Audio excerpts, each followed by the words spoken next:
नमस्कार, राम राम। वक्रतुंड महाकाय कोटि सूर्य समप्रभ निर्विघ्नं कुरु देव सर्वकार्येषु सर्वदा। हम आज जिस मनीषी से आपको मिलाने जा रहे हैं, जनपद भदोही के महाराजगंज क्षेत्र के विक्रमपुर का ये गांव है और हमारे साथ डॉक्टर नागेंद्र दुबे।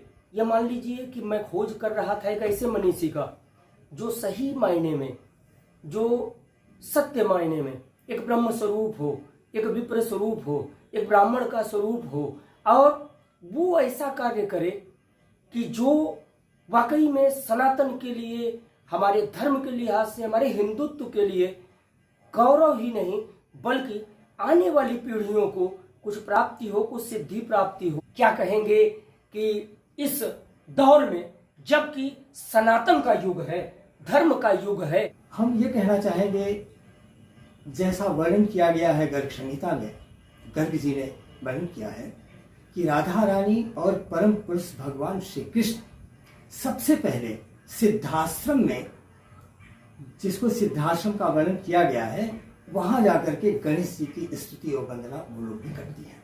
तो गणेश जी सनातनी वैदिक पूज्य हैं और रहेंगी। हम उनको धन्यवाद ज्ञापित करते हैं। जहाँ 18 पुराण और चारों वेद की बात है, वार्ता के क्रम में हम ये कहना चाहेंगे कि वेद को पढ़ने का अधिकार उसी विद्वान को है, उसी व्यक्ति को है जो सबसे पहले 18 पुराण का वाचन कर ले, समझ ले, पढ़ ले। उसके पूर्व उसे वेद पढ़ने का अधिकार नहीं है। ये कई पुराणों में ऐसा कहा गया है। इसके पीछे जो लिखा गया, महर्षि भगवान व्यास ने लिखा कि गैर पुराणों को पढ़े अगर कोई वेद सीधे पढ़ता है तो वेद विलाप करता है।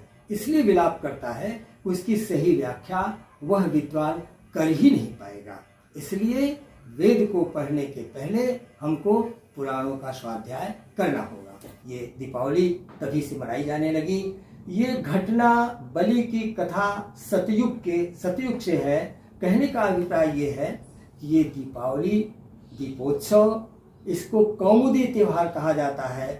कौमुदी त्योहार से याद है, आशय भूमि पर उल्लास हो, मुदित हो लोग, वो कौमुदी त्योहार है। ये परंपरा त्रेता से नहीं, द्वापर से नहीं, बल्कि हम पूरे ग्रंथों के आधार पर इस बात को कह सकते हैं कि ये सनातनी व्यवस्था है, सनातनी परंपरा है। और सूप बजाने की कथा जो हमारे आज के पढ़े लिखे लोग उपहास की दृष्टि से देखते हैं, वह उपहास नहीं है, वह सनातन से जुटी हुई है।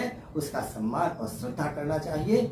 इसी शब्दों के साथ हम मिथिलेश जी को और इनकी पूरी टीम को, श्री सुनील दुबे जी को, अपने जनपद वासियों को जो इस लाइव को देख रहे हैं, उन्हें धन्यवाद ज्ञापित कर रहे हैं। अगर भविष्य में भी अगर ऐसा अवसर मिलेगा तो हम आपके साथ खड़े रहेंगे। सनातन की सेवा करना मेरा धर्म होता है। इस शरीर से हम हमेशा सेवा करने के लिए तत्पर रहेंगे। हम इनके शुभाशीष की आकांक्षा करते हैं। बहुत बहुत धन्यवाद।